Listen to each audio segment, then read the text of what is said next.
kailangan nating i-download is yung IDE na gagamitin natin sa pag-run ng Java natin, Java program natin. Okay? Aside from command prompt kasi to run our Java programs, pwede tayong gumamit ng Neatbeans to code or ng IDE to code there and to run our Java program. Okay, so in this course, Neatbeans ang gagamitin nating IDE. So let's download Neatbeans. Okay, so search sa Google, Neatbeans download. Okay, natin to, Neatbeans.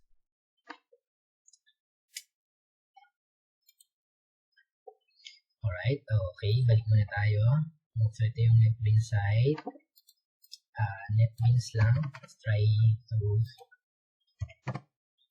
yung mismo Neatbeans. Okay. Click natin itong Neatbeans IDE 8.2. I think this is the latest. Okay, so same lang.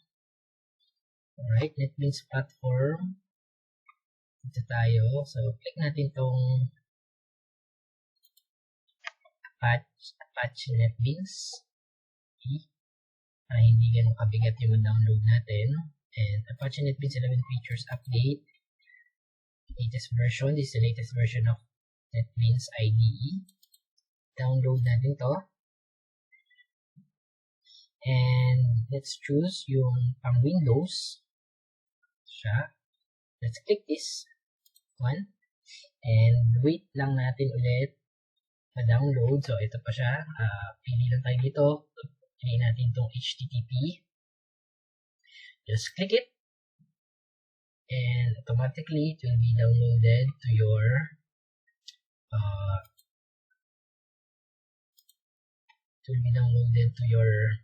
download folder.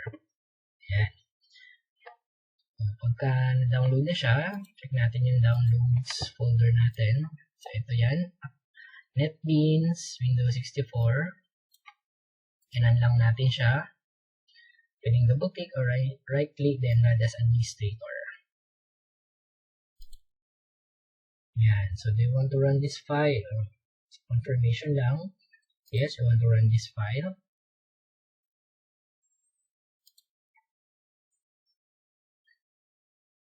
Wait natin. Yan. Just click natin to. Okay, yes lang. Do you want to allow this make? Click lang natin yung yes to allow the installation. And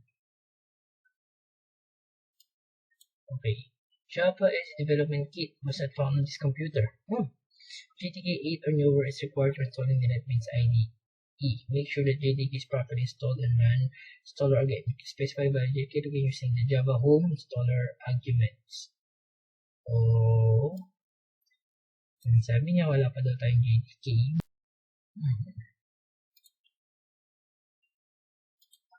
Alright, nagko-configure na siya. Ang ginawa ko is ni-reinstall ko lang ulit yung JDK natin. Pagka ganun ang nangyari, just reinstall your JDK. Tapos, saka natin i-install ulit yung Apache Neatbeans. Then, wait for the installation to be completed. Yan. So, nagka-configure na siya. So, pag lumabas yung error na yun na sinasabi na wala pa daw naka-install na JDK, so install lang ulit natin yung JDK na meron tayo. Siguro nagkaroon ng problem pagka nire-rename natin. Something like that. Then, welcome to the Apache Neatbeans IDE 11.2 installer. Installer will install the Neatbeans IDE with the following packs and runtime. Click Customize to select the packs and runtimes to install. So, these IDE, Java SE, Java EE, keep HP, next lang natin. Then, check that I accept. Then, next. Okay, so yung program kung saan. Then, JDK for the Apache Neatbeans IDE. Yan. Kung ano yung Neatbeans, yung kung ano JDK yung gagamitin natin. Then, next lang. Yan. Then install ka na, check for updates. And kung may update, check for updates lang. Then install. Then wait for it to be completed. So it will take a while to finish the installation of our Neatbeans IDE. So wait lang natin, wait mo lang siyang maging 100% para mag-successfully install yung Neatbeans IDE.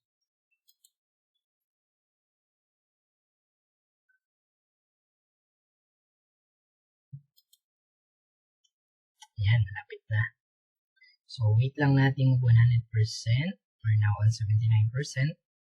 Medyo matagal siya, depende din sa internet kung gaano kabilis or dun sa computer kung gaano kabilis yung pag-install. So minsan tumatagal ng ilang minuto, minsan mabilis lang, minsan baka umabot din ng oras.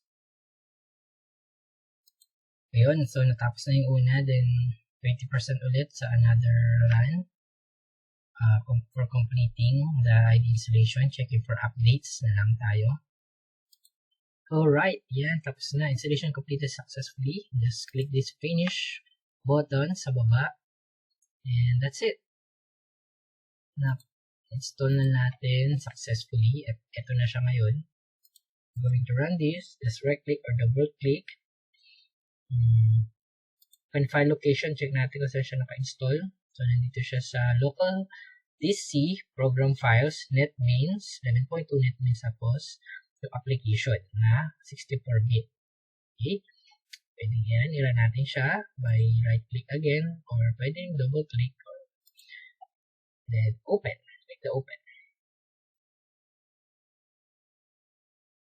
So, lala na siya ngayon.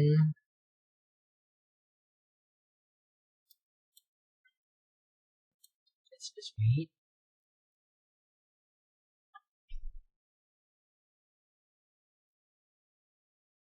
Yun! Open na siya successfully. Right. So here we are. We have now our Neatbeans IDE latest version 11.2. And dito na tayo magsisimula. Create ng project, create ng new file, and that's it.